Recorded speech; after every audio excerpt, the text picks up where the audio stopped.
Bribka Rohmat demosi 7 tahun.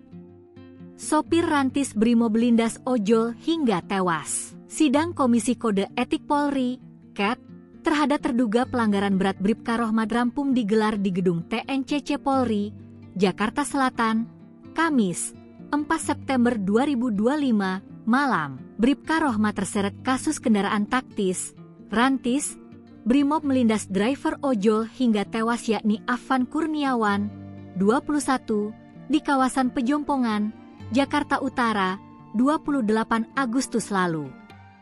Hasil sidang KEP memutuskan Bribka Rohmat terbukti bersalah dan disanksi mutasi bersifat demosi selama 7 tahun. Selain sanksi demosi, Bribka Rohmat juga diberi sanksi administratif penempatan khusus, PATSUS, selama 20 hari.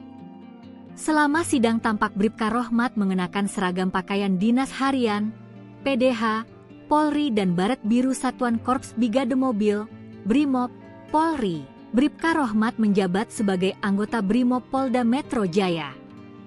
Saat kejadian rantis lindas ojol, Bribka Rohmat duduk di bangku sopir bernomor 177137. Peristiwa maut itu mengakibatkan driver ojol Afan Kurniawan, 21, tewas di kawasan Pejompongan, Jakarta Pusat pada 28 Agustus 2025 malam.